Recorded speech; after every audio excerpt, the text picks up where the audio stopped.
I'm sure some of you know this feeling well. You see a watch release, either pictures on Instagram or the brand's website, and the watch looks okay. It's not particularly enticing or compelling. It's fairly easy to write off, but it's not until later that you see one in person, either at a local watch enthusiast meetup or you go to an authorized dealer and you put the watch on wrist, that things change.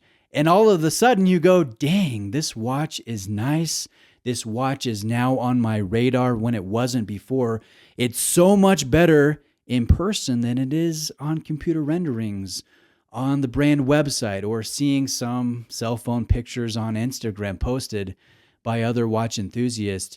So I know that feeling. That happens to me on a regular basis as a crazy watch enthusiast. And in this video, I'd like to talk about one of these experiences I had recently with the Omega Speedmaster Chronoscope. So I look at this watch and I think it's easy to go, okay, it looks like a large Speedmaster, a little bit busy, a little bit more expensive, not particularly exciting.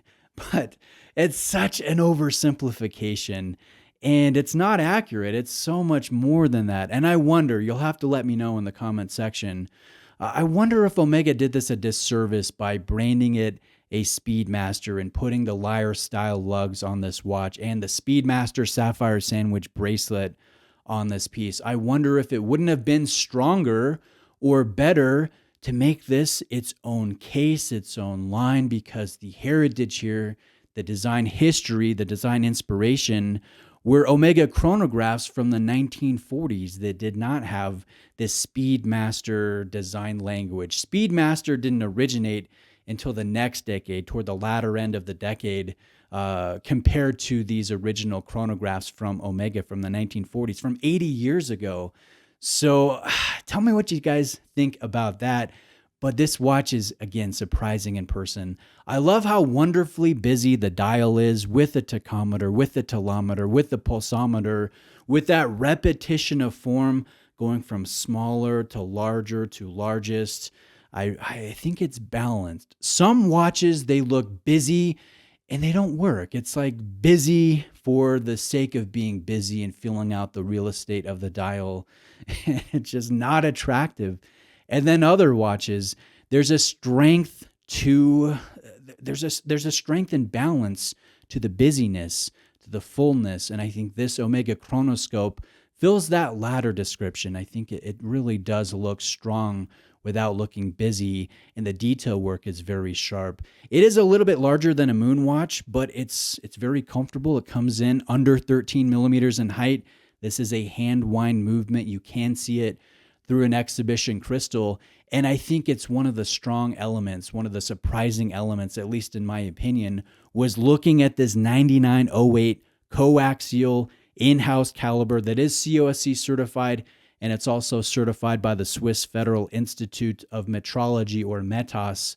So it's a very good, robust caliber that's going to be anti-magnetic, very well dialed in. We have a column wheel chronograph, coaxial movement architecture, 44 joules, 60 hours of power reserve, and we also have the jumping hour feature, which is among my favorite of the practical complications.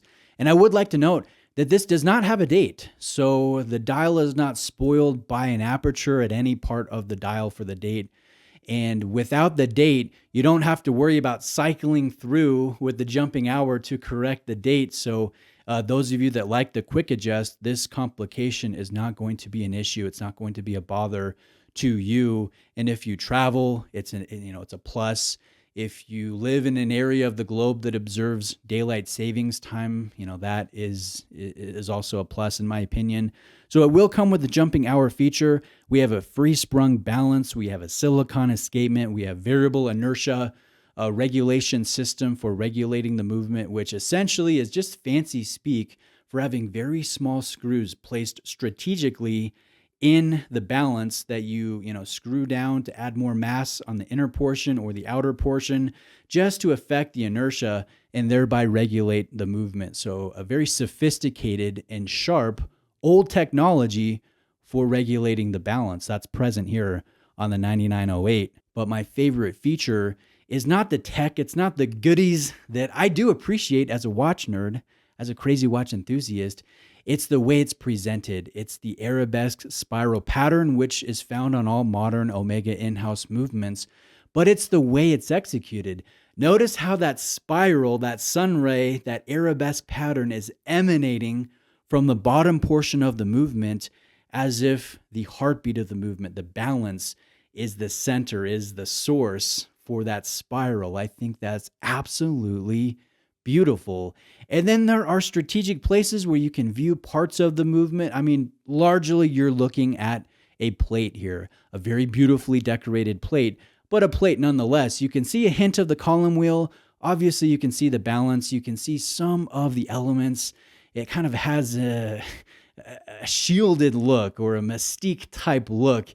If you want to look at all of the components, you're not really going to be able to see it all, but the presentation is what is important in my opinion. Now you look at other brands, say Panerai, where they have very large plates that you look through an exhibition crystal at, and that can be cool, but it's not very exciting.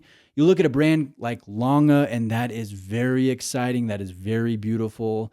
And I think Omega falls more toward the Lange side of excitement, of looking at basically a plate of metal through an exhibition crystal. I really like this. I really like the robustness, the accuracy, the anti-magnetic properties, and the fact that it's hand wind and fairly thin. So it ends up feeling comfortable and elegant on wrist, and it just works. It works well. Now, that being said, it is on a Speedmaster Sapphire Sandwich bracelet, a 5-link design bracelet with a dramatic taper. And it's nice to see a quick adjust clasp, which you will not find on the Moonwatch, which is kind of a head scratcher in my opinion. I do know a few watch enthusiasts that order the clasp for the Chronoscope so they can put it on their Moonwatches that have the same bracelet. So I don't know why Omega didn't do it with the Moonwatch initially, but now they're doing it with the Chronoscope. But that's just what's happening. So it's adjustable. It's got a nice bracelet. It's got nice design language, retro, busy, beautiful design language with a killer caliber.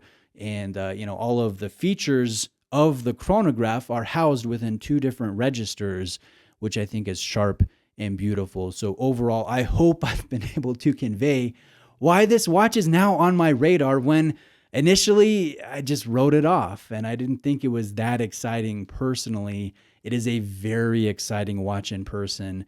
And I think given the right opportunity or the right price, just the right time, I kind of have a way of collecting that is not following a plan. I don't know what's next. I have ideas. Those ideas change.